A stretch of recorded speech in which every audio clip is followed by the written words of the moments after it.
નમસ્કાર મિત્રો, સ્વાગત છે તમારું મારી ચેનલ પર એક નવા વિડીયોમાં। મિત્રો, વટ સાવિત્રી વ્રત દરમિયાન પરિણીત મહિલાઓએ આ ભૂલો ક્યારેય ન કરવી જોઈએ। તેમને ખરાબ પરિણામો પણ મળી શકે છે। સાથે જ વટ સાવિત્રીનું વ્રત ખૂબ જ મહત્વપૂર્ણ માનવામાં આવે છે। મિત્રો, વટ સાવિત્રીના દિવસે શુભ સંયોગો પણ બની રહ્યા છે। આ વખતે વટ સાવિત્રી વ્રત પર કેટલાક ખાસ સંયોગો બની રહ્યા છે જે આ દિવસને વધુ જ શુભ બનાવી રહેશે। પંચાંગ મુજબ આ વખતે વટ સાવિત્રી વ્રત પર સોમવતી અમાવસ્યાનો સંયોગ પણ બનશે। હિન્દુ ધર્મમાં તેને ખૂબ જ શુભ માનવામાં આવે છે। એવું માનવામાં આવે છે કે આ દિવસે ઉપવાસ કરવાથી પતિનું આયુષ્ય વધે છે અને ઘરમાં સુખ અને સમૃદ્ધિ આવવા લાગે છે। મિત્રો, આ ઉપરાંત 26 મેના રોજ શનિ જયંતિ પણ ઉજવવામાં આવશે। આ દિવસે ઉપવાસ અને પ્રાર્થના કરવાથી તમને શનિદેવના વિશેષ આશીર્વાદ પણ પ્રાપ્ત થશે। આ વખતે 26 મે 2025ના રોજ ઉજવવામાં આવી રહી છે। મિત્રો, આ દિવસે વડના ઝાડની પૂજા કરવાની બહુ જ મોટી પરંપરા છે। ધાર્મિક માન્યતાઓ અનુસાર આ દિવસે પરિણીત સ્ત્રીઓ તેમના પતિના સ્વાસ્થ્ય માટે ઉપવાસ કરે છે અને એવું માનવામાં આવે છે કે મિત્રો, આ વ્રત રાખવાથી શાશ્વત સૌભાગ્ય પ્રાપ્ત થાય છે। છેવટે, સાવિત્રીના વ્રતનું પરિણીત સ્ત્રીઓ માટે ખૂબ જ વિશેષ મહત્વ ધરાવ્યું છે। આ વ્રત પતિના લાંબા આયુષ્ય અને સુખી દાંપત્ય જીવન માટે પણ રાખવામાં આવે છે। ઉપરાંત આ ઉપવાસ દરમિયાન કેટલીક ભૂલો પણ ટાળવી જોઈએ મિત્રો, નહીં તો ઉપવાસનું પરિણામ તમને નહીં મળી શકે અને મિત્રો, ખરાબ પરિણામો પણ આવી શકે છે। મિત્રો, હિન્દુ કેલેન્ડર મુજબ આ વર્ષે વટ સાવિત્રી વ્રત જેઠ મહિનાની અમાસ તિથિ એટલે કે મિત્રો 26 મે 2025ના રોજ મનાવવામાં આવશે। તો ચાલો હવે જાણી લઈએ કે આ દિવસની સાથે સાથે જોડાયેલી અમુક મહત્વપૂર્ણ બાબતો વિશે। મિત્રો, વટ સાવિત્રી વ્રત દરમિયાન પરિણીત મહિલાઓએ આ ભૂલો ક્યારેય અને ક્યારેય ન કરવી જોઈએ। તેમને ખૂબ જ ખરાબ પરિણામો મળી શકે છે। તેની સાથે જ મિત્રો, વટ સાવિત્રીનું વ્રત ખૂબ જ મહત્વપૂર્ણ માનવામાં આવ્યું છે અને આ વખતે 26 મે 2025ના ઉજવવામાં આવી રહ્યું છે।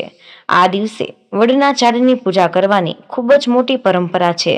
ધાર્મિક માન્યતાઓ અનુસાર આ દિવસે પરિણીત સ્ત્રીઓ તેમના પતિના સ્વાસ્થ્ય માટે પણ ઉપવાસ કરે છે અને એવું માનવામાં આવે છે કે મિત્રો, આ વ્રત રાખવાથી શાશ્વત સૌભાગ્ય પ્રાપ્ત થાય છે અને મિત્રો, તેની સાથે જ વટ સાવિત્રી વ્રતનું ખૂબ જ મોટું મહત્વ મનાવવામાં આવ્યું છે અને તેની સાથે જ આ વખતે તે 26 મેના રોજ ઉજવવામાં આવી રહી છે અને મિત્રો, આ દિવસે વડના ઝાડની પૂજા અને કરવાની ખૂબ જ મોટી પરંપરા છે।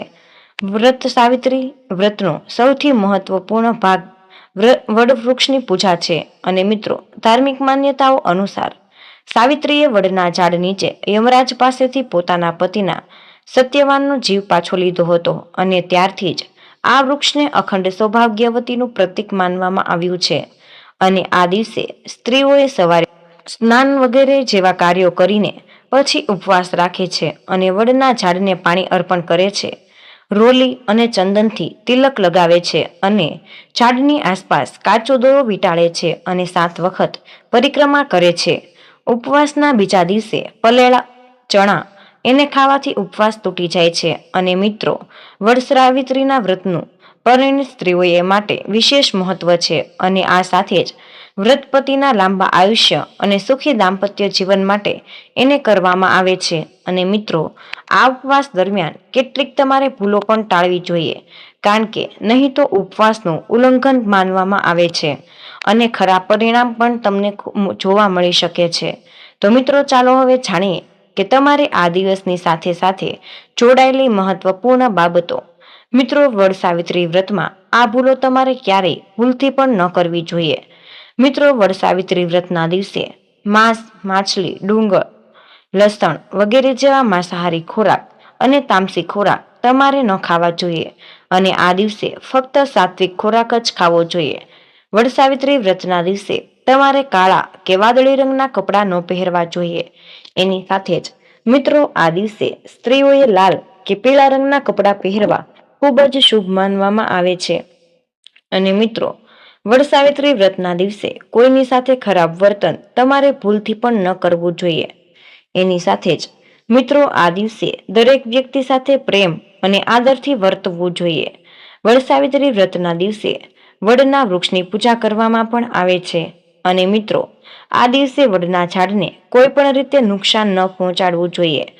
તેની સાથે જ મિત્રો, આ દિવસે તમારે કોઈ પણ સંજોગે જૂઠું ન બોલવું. અને મિત્રો, આ દિવસે કોઈનું પણ તમારે વૃદ્ધ બાળકો એનું અપમાન ન કરવું જોઈએ. એની સાથે જ મિત્રો, આ દિવસે કોઈની સાથે તમારે ઝઘડો પણ ન કરવો જોઈએ. વડસાવિત્રી વ્રત પરિણીત સ્ત્રીઓએ એના માટે ખૂબ જ મહત્વપૂર્ણ છે. અને સાથે જ વ્રત રાખવાથી પતિનું ખૂબ જ લાંબુ આયુષ્ય થાય છે.